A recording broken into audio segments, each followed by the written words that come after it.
Ayun yung mga breeder kaya. Ayun. So guys, ayun oh. Ayun pala yung mga big head carp nandun sa bangkay. Malalaki din pala. Mga isang piraso niyan kuya, mga anong sukat ng haba niyan? Ayun, ang laki.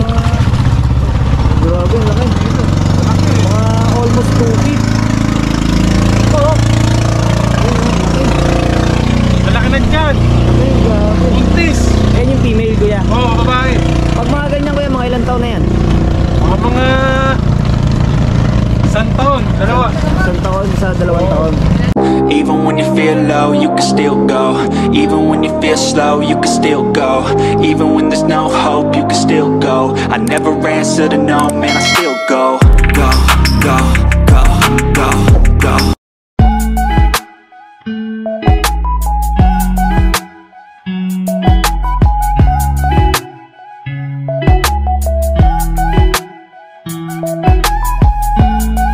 Yo, what's up? Sa magandang araw ulit sa inyo mga kapiskada. So guys, for today's video, dumayo pa tayo dito sa may Binangonan, Rizal para bisitahin itong carp house na kung saan guys, first time natin itong mabibisita at may papakita dito sa ating channel na kung saan ito yung isa sa pinaka matagal na nagpo-produce ng mga big carp. Ngayon ko lang din to ipapakita sa inyo at naintriga lang din ako dahil dun sa nalaman ko na mga idea sa pag-hatch ng big carp na ipapakita ko din sa inyo. So samahan nyo ko guys, libutin natin tong facility na to at alamin natin kung ano nga ba yung pwedeng may dulot sa atin ng pagpaparami ng mga big carp na pinuproduce dito nila sa hatchery. Right, let's go!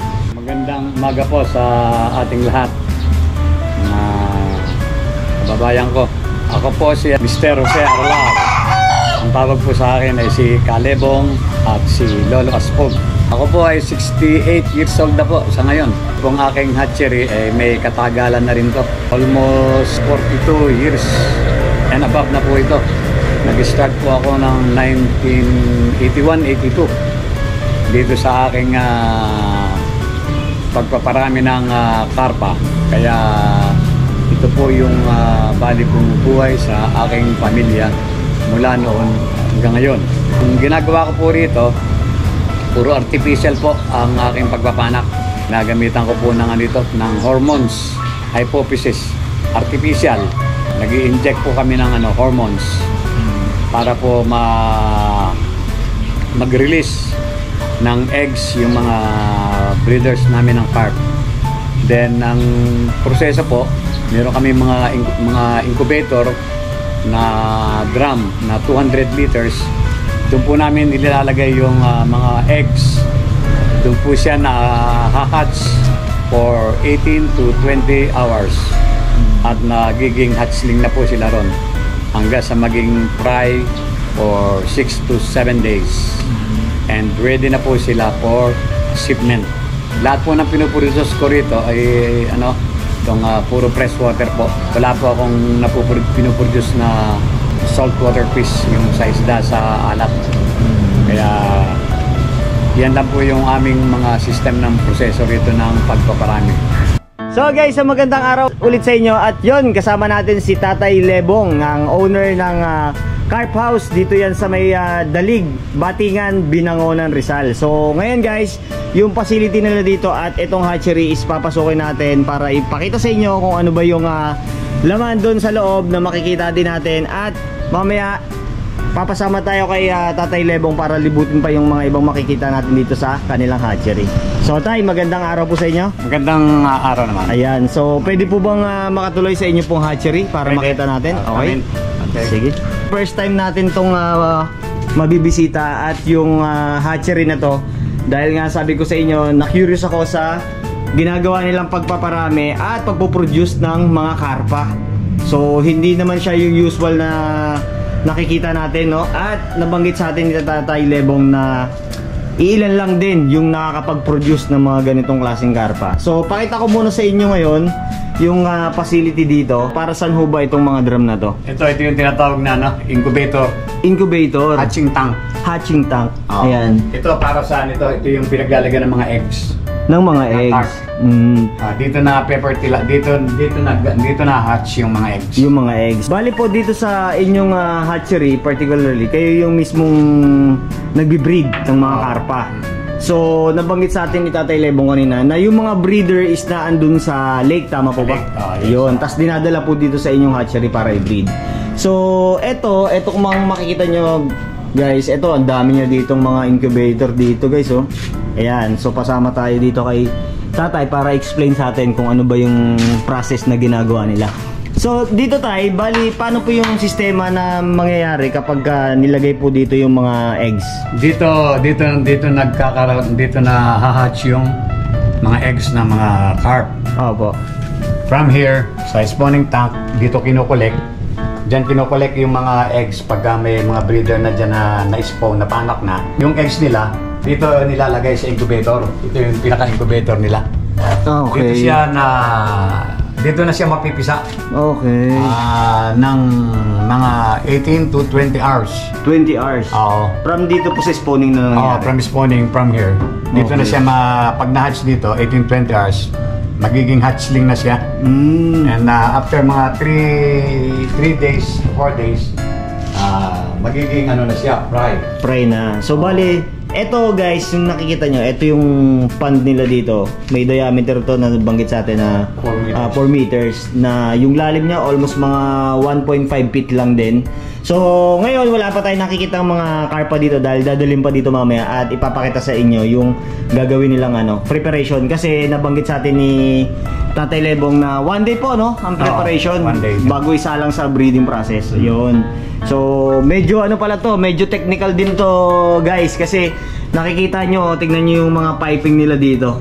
Ayan. Balitay, kayo lang din po nag-setup nito lahat. So medyo technical din siya guys, at hindi rin, masasabi ko na hindi rin talaga ganun kadali, kasi yung mga piping pa lang and then yung proseso na akala natin yung usual na pagbibreed lang sa mga isda. Etong karpa, hindi ganun kadali na isasalang mo lang basta-basta sa breeding. Kailangan din talaga ng mas magandang facility para makapag-produce ka ng mas maganda. Ayan. So, bali tayo kayo po is 40 plus na po, no? Na nagpo-produce years? 1982. 1982 na nag-start kayo ng breeding? Doon sa kabilang hatchery ko pa, sa yung main. Yung main. Sa main, okay. Kasi maraming hatchery si Sir. So yung main, hopefully mabisita natin sa mga susunod. Pero ito muna yung sinadya natin nga para maipakita sa inyo yung mangyayari dito mamaya, no? Dahil may ipiprepare sila ng mga proseso para sa breeding. And then tungo tayo dito. Ito naman yung recirculating tank. Itong bilog nito. Ito yung sa supply ng tubig. Then this is ito yung overhead tank naman. Itong tanke na nasa taas ito. Ito. Ito malaking to. Okay, ito. Ito siya, may tangke dito sa pinakataas. Concrete tayo? Concrete yan. Okay. Ito. Ito pala. Yung pinag-i-stockan ng tubig ni Tatay, concrete. Tapos ito po is recirculating tank. Recirculating tank. Tubig. Tapos tataas. Ibabalik niya. Para continuous lang ang recirculation ng tubig. Bali, ito tayo, anong lalim nito? 1.5 meters. 1.5 meters. And guys, kita nyo kung sabi ko sa inyo, talagang hindi lang siya maproseso, talagang yung preparation lalo na dito sa area at facility, hindi rin biro, no? Tingnan nyo yung pump niya, ang laki. Ayan. Halos almost may tubig. May kanya-kanyang pump yan. May kanya-kanyang pump. Tapos yung pinaka-piping nyo dito tayo, naka-centralize na rin, no? Oo. Ayan, no? Lahat. Tingnan nyo to. Then, ang gamit nyo pong tubig dito tayo is deep well. Deep well. Okay. Hindi pwede yung sa direct gripo. Yun. Ito guys, mapapasin nyo. Pag may chlorine, hindi pwede. Hindi pwede. So, same lang din sa mga ibang isda na bawal talaga yung direct faucet. Ito tayo, running din po. Etong ganyan din yan, kasama rin sa kabila yan. sa kabila. Isa yan. Ito guys, meron pa dito sa part na to. Piping yan, kabit dugtong-dugtong. Ayun, naka-centralize pa rin yung piping ni Sir. Tapos, ang dami pa rin dito yung hatchery na ipiprepare din nila mamaya. Then, dito mamaya ilalagay yung mga breeder na galing sa lake. Ayan, naka-prepare na tong tubig na to para paglagyan ng ano. Ayun, actually may isda pa nga. Ano isda yun, tay? Tilapia lang. Tilapia. Ayun, yun nandun. Ayun. Na isa. May naiwan na isa. So ito naka-prepare na para mamaya pagdating dito na nila kukondisyonin bago isa lang for breeding kinabukasan. So guys, dito naman tayo sa area nila sir, no?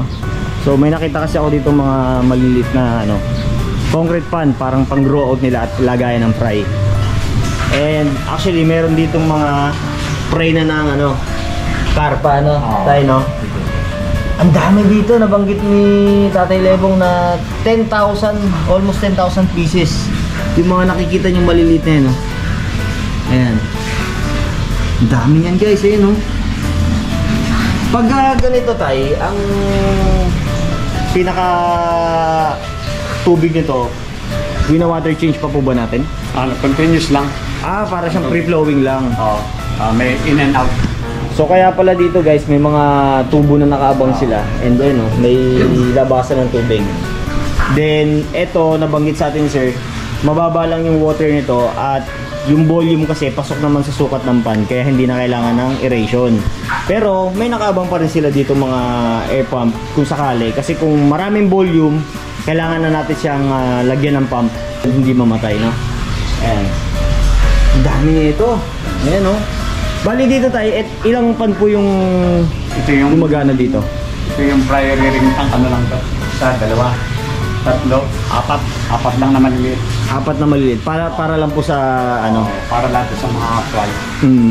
So para lang din po sa kaalaman ng mga viewers natin tayo, yung big head carp, bali edible naman po to no? Tama po. Ano po yung mga recipe na pwede nating gawin sa isda na to pag kakainin natin? Pwede pong ano yan, paksiw. Paksiw. Paksiw, sinigang. Pwedeng simpleng prito lang. Prito. Adobo. Yung iba ginagawang fish curry. Kinilaw. Oo. Marami. Almost basta kung anong gusto mong gawin luto sa ano, sa carp. Pwede na kayo mag-inventa ng sariling luto. Bali po, ang main target nyo naman po, kagaya po nito, meron po tayo ditong maraming mga sample ng fry nyo dito na na-produce. Usually pagka ganito po, yung mga client nyo tayo, saan po nanggagaling? Yung mga client namin na pangkaraniwan sa Mindanao. Mindanao. Oo. Sa Jensan, Cotabato yan. Tapos dito sa South naman, sa Bicol, sa Lake Bato, sa Camarines Sur. Saka dito within Laguna Lake. Yan po pangkaraniwan ng mga kumukuha ng mga fry. Yun. Pagka yung female naman po tayo, usually yung isasalang nyo na, for example, yung pairing ng breeding nun. Ano po ba yan? Dapat lamang ang ilang female po ba ang sinasala? Lalaki, 1:2. 1:2. Isang female, dalawang males. Okay. So pag ganoon po, na-collect natin yung mga eggs. Mga ilan po yung percent na usually na-hatch nyo at gaano karami? Usually na-hatch is sa mga 75 to 80%. Sa pag nakaproduce ka ng eggs, let's say nakaproduce ka ng mga 500,000 eggs, mabuhay mo dyan is mga 300 ganyan. Grabe, dami. 1,000 almost 500,000 piraso, no? Sabihin na natin may mortality.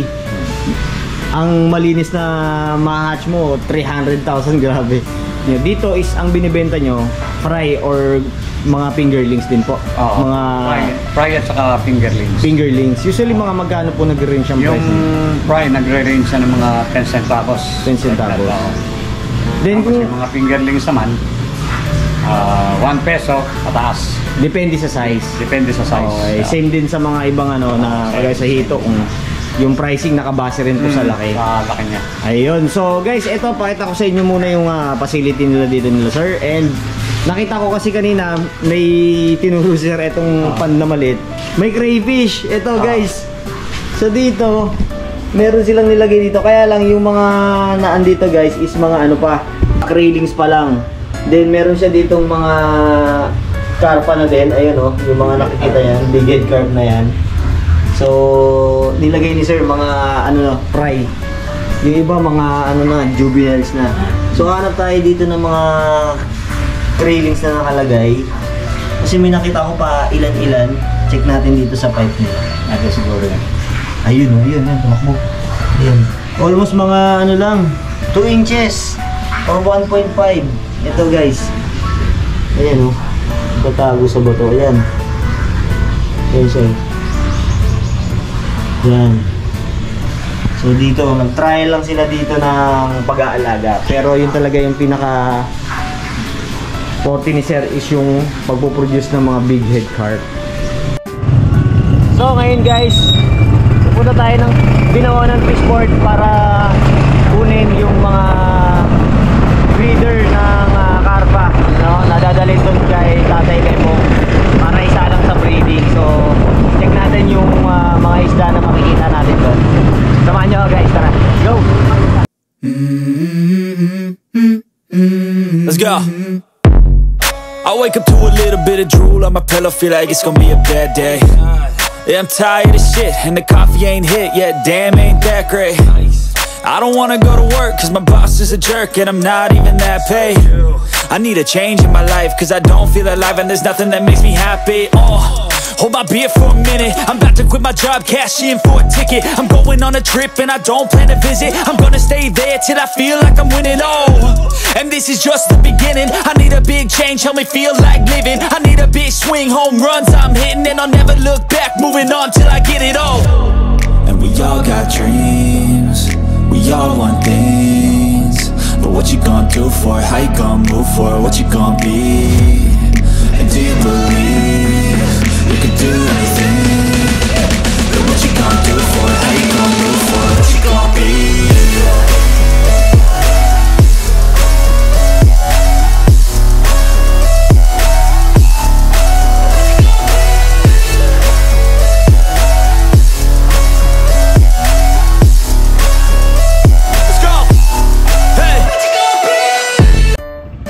So guys, nakarating na tayo dito sa Binangonan Fishport. Mula doon kay Tatay Lebong, mga 5 minutes trek lang ito. At mararating na natin ang Fishport. So nabanggit sa atin ng Tatay Lebong, bali ang Binangonan Fishport, isa rin to sa malaking port na kung saan marami dito na makukuha tilapia, yung mga big head carp nga na dinadala dito, at yung mga ibang uri pa ng klase ng isda. So ngayon iaangat nila yung mga breeder na galing sa Hapanet. Ito, na isasakay dito sa tricycle, at babalik tayo dun sa facility para i-check natin kung ano yung mga makikita natin. Ayun na yung mga breeder kaya. Ayun. So guys, ayun ayun pala yung mga big head carp nandun sa bangkay. Malalaki din pala. Mga isang piraso niyan kuya, mga anong sukat ng haba niyan? Ayun, laki. Grabe, laki. Mga almost 2 feet.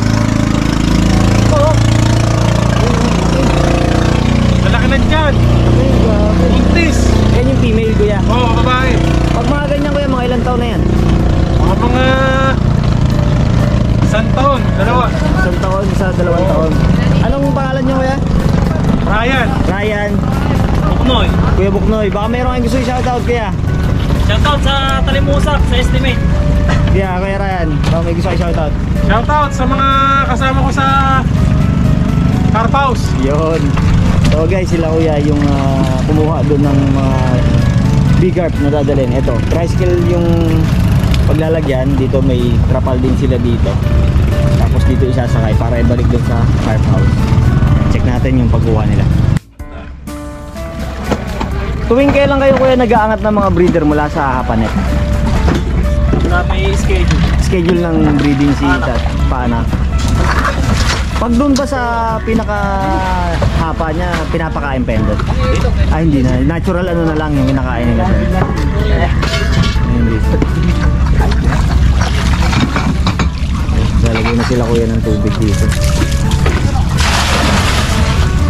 Dito nila ikakarga yung mga breeder. Malapit lang naman, kaya okay lang. Ipokondisyon nila doon ng isang araw bago nila isalang sa breeding.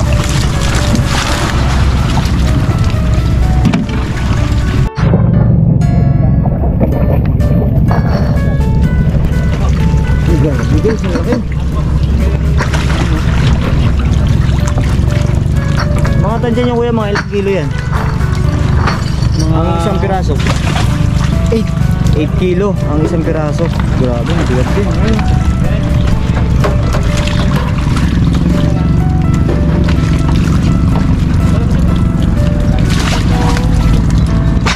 Mga ilan ang kukunin natin niya kay Joey? Mga... Lahat to? Itong mga nasa bangka? Lahat? Marami rin pala. Dami kukunin din.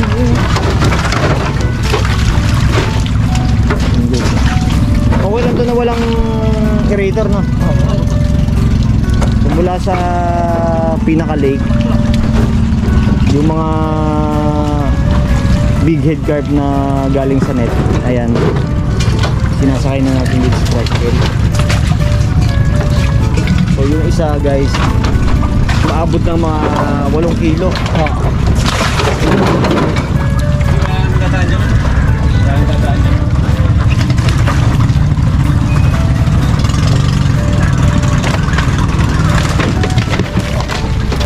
So guys, ito na yung mga big head carp. Ayan, no? So unang batch lang muna to kasi hindi kaya na dalhin lahat dahil marami pa yung natin sa bangka. So ilang piraso muna yung kinuha nila dahil malapit lang naman yung area nila Tatay Lebong. So babalik tayo dun sa carp house para dalhin yung taunang mga breeder. Nandiyayo muna tayo ulit.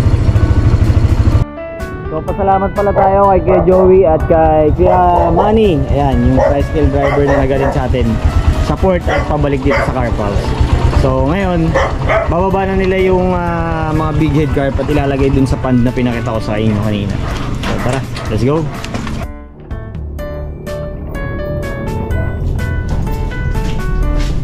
Pag ganyan kuya, galing sa lake, diretso na yan, wala nang acclimate. Oo, diretso na. Dito na sa mismong pond, di diretso. Laki.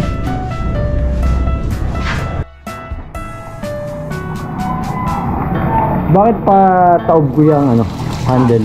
Para hindi pumalag. Hindi pumalag. Dapat Naka baliktad. Pagka hindi nakabaliktad.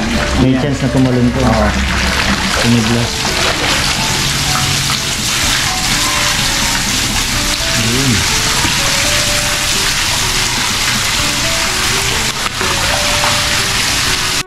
Ito, lalaki. Yan, hawak mo. Parang may talim lang Pagkaspang wrap. Ay, oo, ito. Wrap. Yan. Wrap yan. So, para malaman daw yung gender, yung pinaka-pins yung lalaki, magaspang. Gaspang ito. Male din to. Ayun. Yung babae, Smooth lang po. smooth. Bibigay.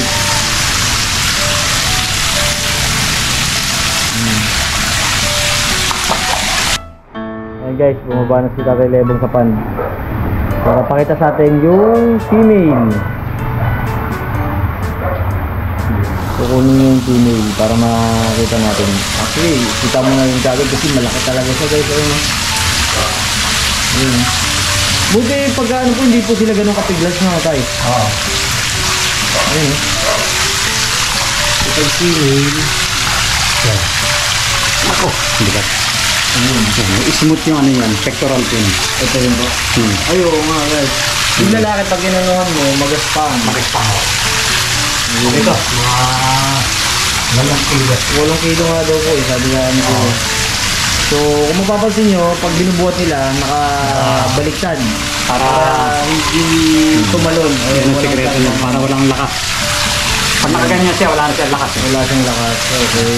Compared dun sa normal na pag nakaharap. Yun. Guys, ito na yung unang batch ng mga breeder ng mga big head carp na dinala dito galing ng lake. So ikinukondisyon na ni Tatay Lebong dahil 1 day to preparation bago yan isa lang sa breeding process. And nabanggit sa atin ni Tatay Lebong, Tay, balik kikiluhin niyo pa po yan, yung yung weight ng breeder, then i-compute mo kung anong amount ng hormones ang i-inject mo. Kung ilang ml. So guys, titimbangin muna yung lalaki at babae para malaman yung tamang dosage ng hormones na ikakarga sa kanila. So ngayon, standby lang muna sila Then meron pang isang batch na darating dito maya-maya. Kukunin ulit dun sa port dahil hindi nagkasya sa strike. And ayan, preparation muna sila. Bale, itong pan is circular. Makikita nyo, malaki din yung pan na to. At yung lalim niya almost mga 1.5 feet lang. Malaki. Ito pala yung actual. Iba pala yung makita mo sila ng personal. Grabe, kahit ako namamangha din dito guys. No? First time ko nga rin pala to guys na nakita itong big head carp na to. Kasi ang in-expect ko yung para siyang goldfish na malaki, na maraming kaliskis. Anong tawag dun tayo? Yung kulay black na makaliskis. Ano yun? Common carp. Common carp. Common carp o kaya roho. Roho. Okay. Yun kasi yung iniisip ko. Ito ba tayo kapamilyar lang? Halos hindi nalalay ito sa Pangasius. Malayo. Magkaiba. Pangasius kaya kalahi ng hito. Okay. Sila ng family. Ito mga Asian carp. Asian carp. Asian carp. Ang kasama nito, silver carp, roho, big head carp, sa itong katla-katla. Bali tayo, nabanggit niyo sa akin kanina yung possible na dami ng mga fry na napoproduce po ninyo. Mga estimated po na nasa magkano po yung pwede natin kitain sa pagbibenta ng mga fry ng big carp? Conforme sa yan, sa mga order ng mga buyer. Kung ilan yung order nila, yun ang ating ibibigay sa nila. Kaya ang kita dyan, hindi pare-parehas. Minsan mababa, minsan mataas. Pero siyempre, kung mo yan pagkain, kailangan ng tao, at least natural, bibili ng tao yan. Bali yan ang pinaka-cheapest na natin, freshwater fish, yung big head carp. Pag sa merkado naman po tayo, mga nasa magkano ang per kilo ng bentahan nila? Sa ngayon, ang merkado niya nasa 20 to 30 pesos lang per kilo. Mura, 20 to 30 pesos per kilo. Pero nabanggit niyo po sa akin kanina, ito po yung ginagawang fishbowl ngayon? Oo, noon pa. Hindi lang alam nung iba na yan ang ginagawang fishbowl. Yung mga half kilo ang size, pag na-transport nila, dinala sa Nabotas fishbowl, yun, pang fishbowl na yun. Okay. Meron silang, meron talagang factory na gawa na fishbowl doon. Okay. Kaya ang fishbowl natin, mga fresh. Okay. Hindi na yung mga, kumbaga sa yung mga tira-tira lang ng mga isda. So, sa yung mga ginagamit ngayon, yung mga quality na talaga tayo. Big head carp. So, ayan guys ngayon lang din natin nalaman na ito na rin pala yung isa sa mga klase ng isda na ginagawang fishbowl ngayon. Guys, ito na yung lahat ng mga breeder na inahon nila mula sa lake. Ito na yun. Kasama na dito yung second batch. Grabe, napaka-solid talaga na ito. At kung mapapansin nyo, yung normal na ginagawa natin sa fish keeping, ina-acclimate pa natin bago natin i-drop dito. Pero itong mga karpa na to, rekta na nilang nilalagay mismo dito sa pan. Which is, yung tubig nila is deep well. So, kung mapapansin nyo, diretso na. Actually, yung mga ganitong size malalaki, hindi na yan ganun kasiselan. Actually, matitibay na yung mga ganyan. Unlike sa mga ornamental fish, na kailangan pa natin i-acclimate bago natin i-drop sa mismong lagayan. Sila, yung mga ganyang size, talagang matitibay na yan. Then dito, kukondisyonin lang to ng isang araw. Then sasalang na yan. Para sa breeding. Kung sakali naman tayo sa mga manonood natin, baka may interesado. Kung sakali po na nainganyo sila dito sa pagpaparami ng big carp at gusto nila sa inyo magpa-set up ng mismong hatchery, nagpo-provide din po ba kayo? Oo naman, pwede naman. Pwede nyo pong i-assist sila? Pwede kong i-assist. Ayan guys. So kung interested po kayo, ilalagay ko po yung number dito ni Tatay Lebong para kayo na po yung mag-usap regarding po dun sa proseso.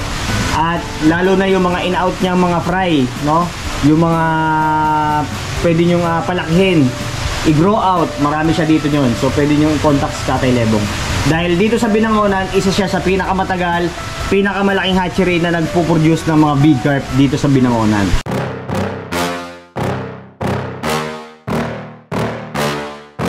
Yeah. Please tell me that I can't, that I won't, that I fail, that I'll never make it out, yeah.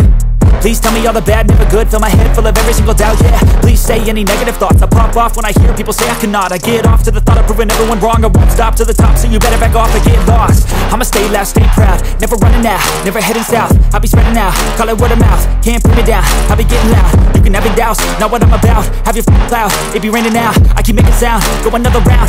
I'm legend bound, can't stop me now. You don't wanna fuck with me. A slow burn like a disease. Just tell me that I can and I'll show you things that you couldn't